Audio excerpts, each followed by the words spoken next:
Imagine trying to solve a murder where the most baffling question isn't the murder weapon or the timeline or, even the suspect's alibi. Right. The fundamental assumption of pretty much any violent crime is that the killer and the victim actually had to physically occupy the exact same space. Exactly.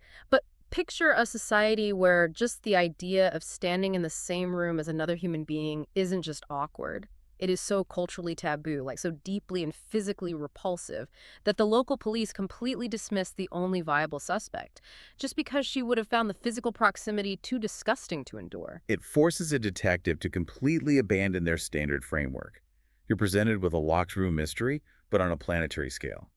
The impossible element isn't how the perpetrator escaped the room, but how they managed to override a lifetime of profound psychological conditioning to even enter that room in the first place. And that bizarre scenario is exactly what we are tackling in today's deep dive. Oh. We are jumping into the first 5 chapters of Isaac Asimov's 1957 science fiction classic, The Naked Sun. A fantastic read. Yeah, it really is. And our mission today is to look at how extreme environments, whether that's an unimaginably overcrowded underground city or an incredibly isolated planetary estate, how they don't just dictate where people sleep, they fundamentally warp human psychology, redefine morality, and, completely rewrite the rules of human connection. It really makes you think. It does. For you listening, it is a brilliant thought experiment on how the technology we build ends up building the boundaries of our own minds. And Asimov, he establishes those boundaries right away by throwing the reader into the friction between two wildly contrasting human civilizations. Right, we get thrown right into it. Yeah, so you have Earth, which has become this claustrophobic, sealed environment,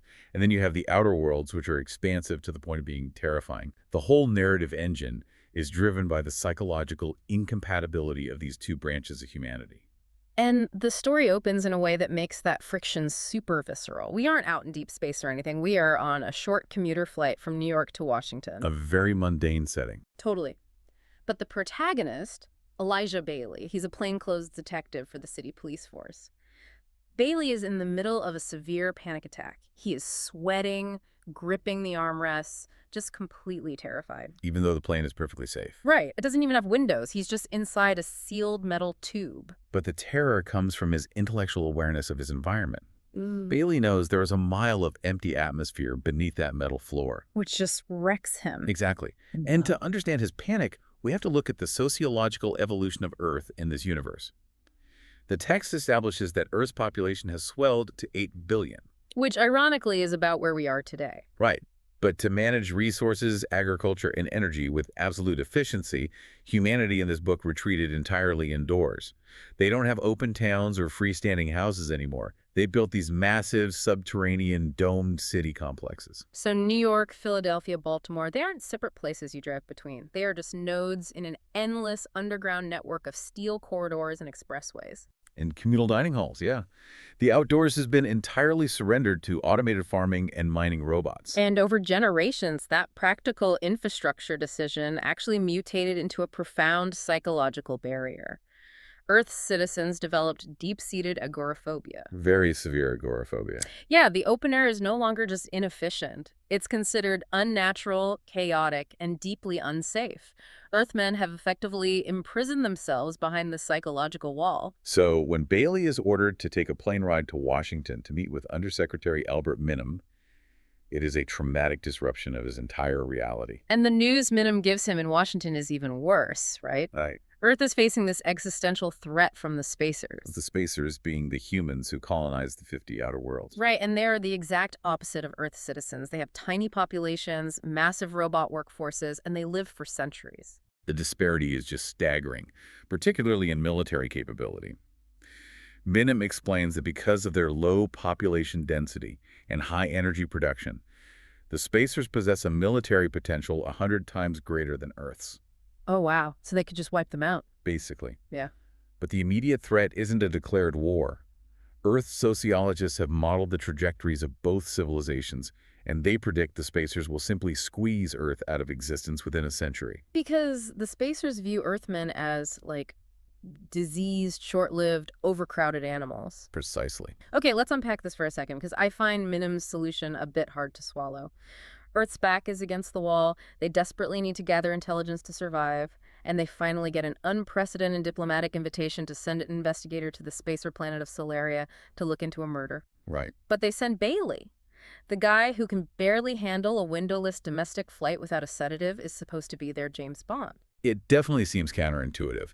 But Earth really has no choice here. Baley is specifically requested by the Spacers because he previously worked a highly sensitive case with them back on Earth. Ah, okay, so it's a loophole. Exactly. Minim is capitalizing on it. Earth's major weakness is its complete ignorance of Spacer society. They only know what the Spacers allow them to see. So Baley's mandate is dual. Officially, solve the murder of a prominent Solarian. But unofficially, act as a spy. Right. Observe their systems, find a cultural or technological blind spot, and give Earth sociologists data that might help them alter that grim forecast. But Baley isn't flying solo, which leads us to some of the coolest tech in the book. When he arrives in the Solarian system, he reunites with his partner from that previous case, Daneel Olivaw. The R stands for robot. Yes. And Daneel is a far cry from the clunky industrial tractors farming the outside of Earth's domes. He is humanoid, down to the bronze hair, the broad cheekbones, and the synthetic skin that perfectly mimics human musculature. He really represents the absolute pinnacle of robotics. But crucially, he was not built by the Solarians. Which is a huge plot point. It is. He was created by the Aurorans, a completely different spacer faction. And this introduces a fascinating political dynamic. Daneel briefs Baley on Solaria's demographics, and the planet has a human population of exactly 20,000. Wait, 20,000 people on an entire planet? That is the size of a small town. Yes, but they maintain a workforce of 200 million positronic robots. That math is just insane to me. That is 10,000 robots for every single human being. It's the highest robot-to-human ratio in the galaxy. For context, Aurora, the next most advanced world, has a ratio of 50-1. Wow. Yeah, so Solaria's entire identity, their sprawling agricultural estates, and their galactic export economy are all built on manufacturing the most specialized robots in existence. Here's where it gets really interesting, though. Solaria is famous for exporting the best robots in the galaxy. So why did an Auroran scientist, Dr. Han Fastolf, send a robot that looks flawlessly human to assist Baley? You don't try to sneak a synthetic diamond past the world's best jewelers, you know? They are going to notice. Well, the Aurorans aren't trying to sneak him past them. They are flaunting him. It's a flex. It's a total psychological play for dominance. By sending Daneel, the Aurorans are demonstrating that their bespoke humanoid robotics are so profoundly advanced they can comfortably operate in an environment designed by the galaxy's premier roboticists without being treated as mere machinery. That makes a lot of sense. It establishes Auroran superiority while simultaneously giving Daneel the social leverage to operate as Baley's equal partner rather than as just a piece of Solarian property. You know, we should take a second to talk about that term, positronic. Because the text uses positronic brain constantly, and it's critical to understand what Asimov means here. We often think of AI today as software, right? Like code running on silicon chips that can be rewritten or hacked. Right, but a positronic brain is a physical sponge of a platinum-iridium alloy. The pathways are literal physical physics. Which is such a wild concept. And that distinction is paramount, because those physical pathways are mathematically designed to permanently hardwire the 3 laws of robotics into the machine's core functioning. Right, the famous 3 laws. Let's run through them. The first law, a robot may not injure a human being or, through inaction, allow a human to come to harm.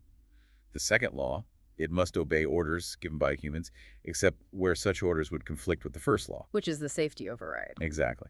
And the third law, it must protect its own existence, as long as such a protection does not conflict with the first or second law. So it's hardware, not just a suggestion.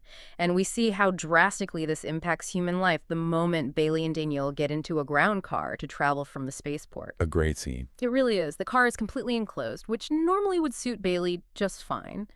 But he knows he's on an alien planet. He feels this irrational, desperate need to conquer his lifelong conditioning and prove he isn't a helpless prisoner of his own phobias. He's trying to be brave. Yeah.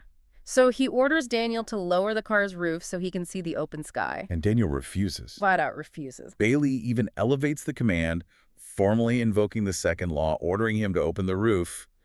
But Daneel's positronic brain processes all the variables.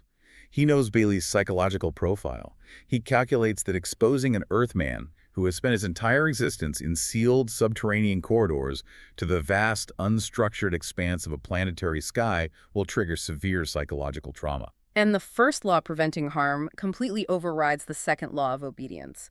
Baley actually lunges for the control switch to open it himself. And Daneel reacts instantly. Yeah, he reaches out and physically pins Baley down by the shoulders. He uses mechanical force against a human being. Baley is stunned. He even threatens to hurt himself if Daneel doesn't let him go, hoping to force a logic loop. But Daneel is too fast and too strong.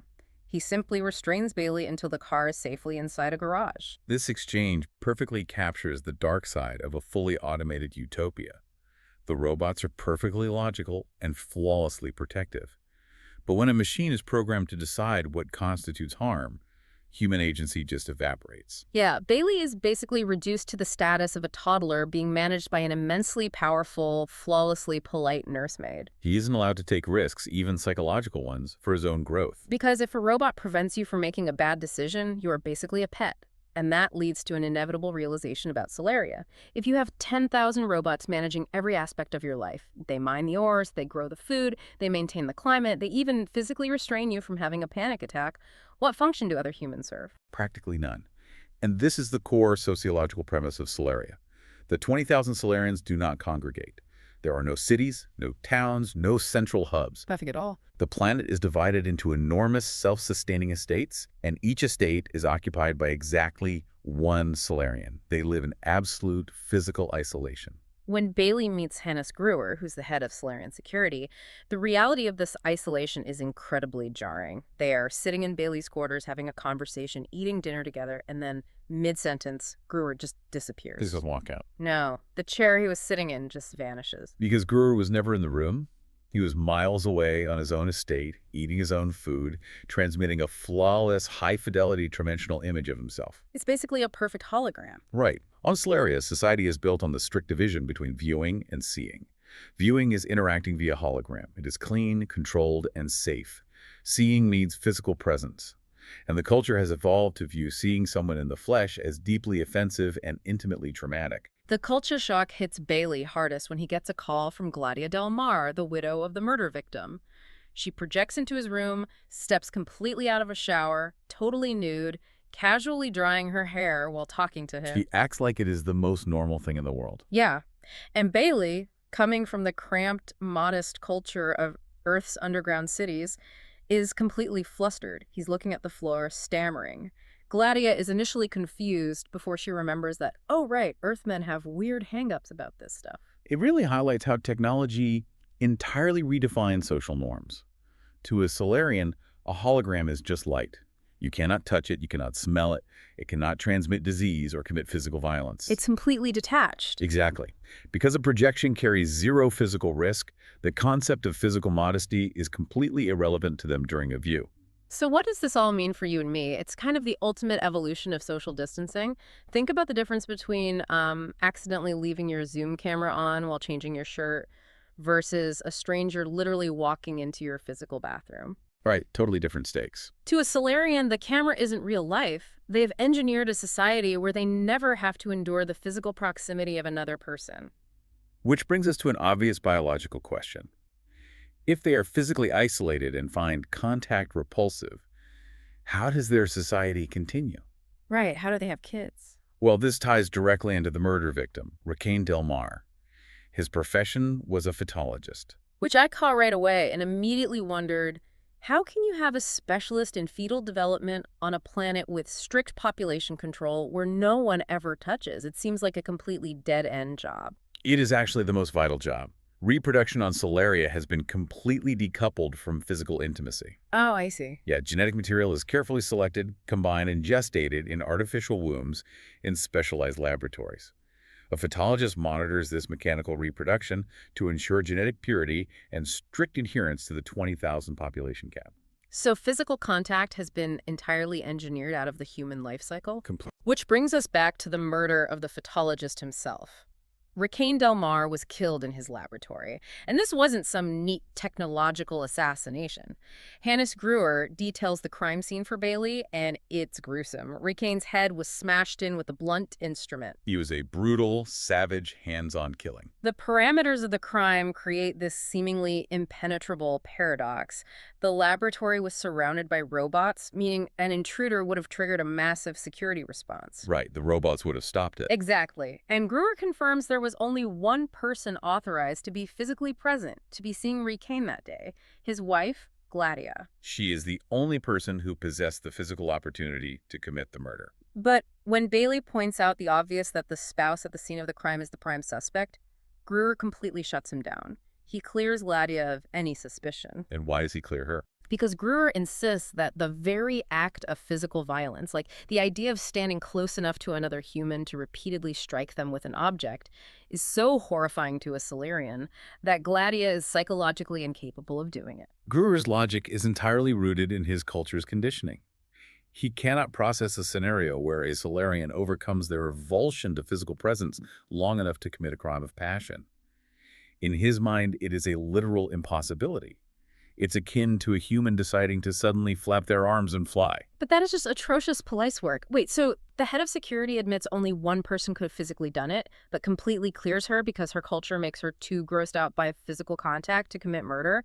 How do you even interrogate a suspect who thinks standing in the same room as you is a moral failure? Well, that observation is precisely why Earth's perspective is vital to solving this case. The Solarians are paralyzed by their own sociological blinders. They have designed a reality that cannot account for the crime that just occurred. But Bailey can. Exactly. Bailey comes from a world where 8 billion people are crushed together in subterranean tunnels. He understands the friction of proximity. He brings a raw, preconceived, notion-free perspective to an environment that has forgotten what humans are capable of when pushed. He knows how to look past the shiny technological veneer. He realizes that a society that requires 10,000 robotic guards per person might not actually be a utopia. It might just be a very comfortable, very polite prison. Right. And Bailey has to figure out how to interrogate suspects who can literally vanish into thin air the second they feel uncomfortable, just by cutting the hologram feed. It is a phenomenal setup for a narrative. Mm-hmm. Asimov uses the framework of a detective story to examine how an environment dictates the boundaries of reality. Earth's enclosed cities created a society terrified of the sky. Solaria's endless robotic labor created a society terrified of each other. In both cases, the environment fundamentally rewired their definition of safety and morality. It really makes you look at our own world differently. It does. We are constantly designing new ways to insulate ourselves, to interact through screens, to automate our inconveniences. The naked sun forces us to ask what we are accidentally engineering out of ourselves in the process. We might not have positronic robots pinning us to our car seats yet, but the underlying mechanisms of isolation are incredibly familiar. And it leaves us with a lingering, somewhat unsettling question to consider. The Solarians believe that by eliminating physical proximity, they have eliminated the capacity for human harm. But if a society entirely replaces physical presence with flawless digital simulation, if all we ever do is view each other without ever truly seeing each other, what happens to human empathy? Oh, wow. Does the physical distance actually make us safer, or does it simply erode the tangible, messy reality of connection that prevents us from treating each other as disposable? I mean, does it simply strip away the humanity that stops us from being monsters in the first place?